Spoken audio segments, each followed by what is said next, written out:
Tab Nation, it's your boy Tom, and today we're going to be doing a new programming language called Zig. Zig is really good compared to like C, C++, because it's simpler. It also has a lot of cool features. It is pretty new. It's only been out at the time of this video for roughly about 10 years come this month, I believe. I think it came out just before February. So it's still a pretty new language that has a little drawbacks, being, for example, like, there's just not a lot of info out there about it, not a lot of videos, which is why I'm creating this one, and so on. It's great for macros. That's kind of what I'm doing it about. This is just going to be how to install, how to run Hello World, but if you guys want to see more on how to use it as, a tool for macros, definitely hit the like button. After so many, like 50, I'll do a follow-up where we get a little bit more in depth, and then eventually showing you how to create full like automation scripts with it. It's very easy language compared to like Rust or C++, that kind of thing. Some of the code is pretty recognizable if you've done those kind of languages, but let's start with install. So this will be in the description below. So basically, you just come here, scroll down. The great thing also about it is it does work on the major systems, so Windows, Mac, Linux.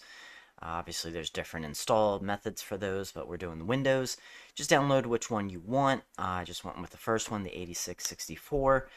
Once it's downloaded, you do get a file, a zip file right here. Just right-click on it, extract it, or however you do it with your computer or program. So extract all. It's a little slow to extract, even though it's honestly not that large of a file. It's pretty slow for some reason. It's only 93 megabytes, but for some reason this file took like 3 minutes to unzip. I don't know if it's just I need to restart my computer or that's a normal thing with this. Don't know. But once you have it unzipped, you'll get a folder and you need to put it kind of where you want it permanently. So for example, I just shoved mine into my documents here, somewhere, up right here. So you want to go into this folder, wherever you put it, doesn't really matter. And you're just going to want to go ahead and copy the entire file path up here, because you're going to need to add that. So copy and paste that, go into your start menu, type edit, and you're looking for edit the system environment variables. Click that. We're going to go down here to the last button, environment variables. Click that. Now on the bottom window here, you're looking for path. So where it says the variable's name, you're just looking for path. If you don't have that for some odd reason, just click new, capital P-A-T-H. But we're going to do edit. And this is kind of where it's going to point where to go when you run that kind of file. So we're just going to do new. Now I'm not going to do new because I already have it right here, but it'll just give you an edit box, and then you just paste that file path that we just grabbed. Push OK. Once it's in there, push OK. Go ahead, push OK again. And there's no need to restart your computer or anything. You shouldn't have to, at least. But to make sure everything is pointing to the correct location and whatnot, we're just going to open Command Prompt. Where'd that go? And in here, we can just type in Zig version and press enter.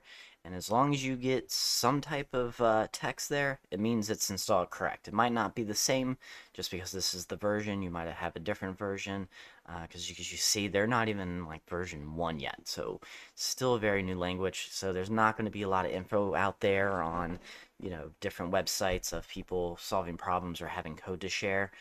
But if you guys have some cool code to share with us, definitely link it in the comments below. I do want to do a showcase just to show you a little bit more in depth of what the capabilities are of this.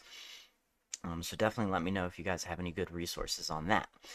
So now that we have that done, we're going to quickly jump over into, I'm just using Notepad++ because, I always get crap for that. But I do that in videos because it's just so simple to see. It's a very clean IDE, so I do prefer VS Code, but in videos this is way better because it's just so clean. But yeah, here is Hello World. Basically, I just kind of copied and pasted this over real quick. No reason to run through the code, but just kind of a quick rundown of some of the key features to kind of understand in here. We're doing a constant here, which is just importing the Zig library and just assigning it to a variable that cannot be changed. It's not a let or, whatever, it's a constant. The variable is never going to change because we don't want that to change ever, because then the library would, I guess, not be accessible, I guess is a good way. Now this is going to be our main function right here. And that's why we have the f in here. That's basically saying, hey, we're calling upon a function. This is defined as a function. Main is the entry point of the function. Void really is just there in case something doesn't return correctly. It returns nothing.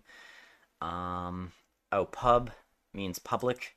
This is going to be a public function, so it can be called upon pretty much from anywhere. We're calling up here the library, so it knows what to do. Print is, print. If you're watching a lot of my videos with Hello World, where AutoHotkeys, it's basically the same thing as kind of like send or message box. Print just means to display the text Hello World, and then just like a line break.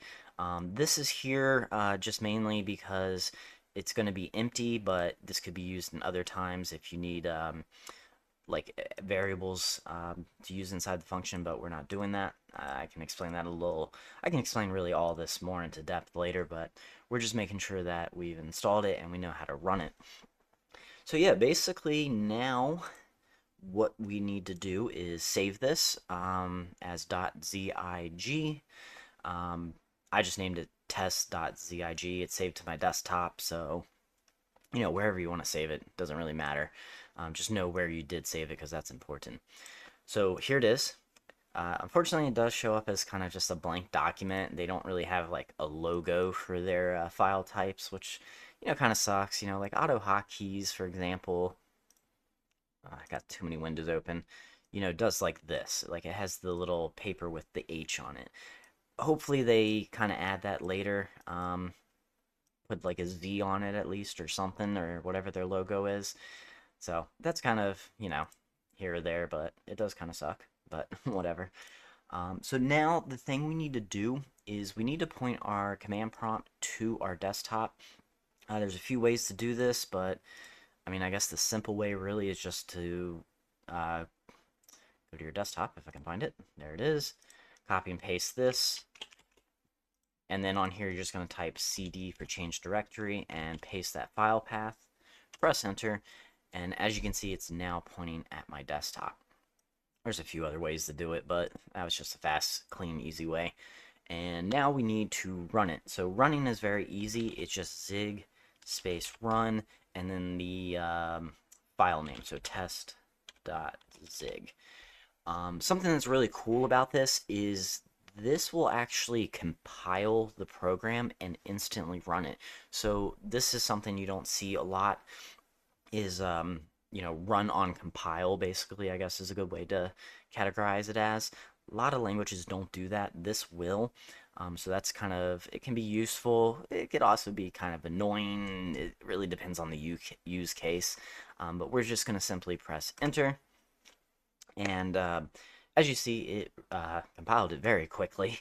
That was actually surprising. Sometimes it lags a little bit and takes like 10 seconds or so. But yeah, and then it just displayed Hello World. And so that's pretty much how you run it, install it, do Hello World.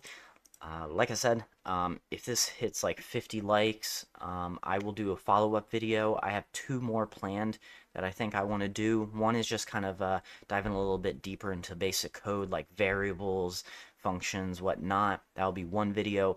And then I want to do a showcase video where I kind of show you some pre-made scripts that other people made, just to show you the capabilities and kind of show you what the code looks like more in depth. And then I guess eventually I'll make a full-on like macro. So if there's something specific, like I'll probably start off easy with kind of just like mouse movements, typing, whatever it's capable of, and we'll just explore from there. Alright, everybody, thanks for watching. If you guys like automation videos, definitely subscribe. I got plenty more planned, so hey, hit me up with in the comments with some ideas, and I will definitely do them. Alright, see you guys.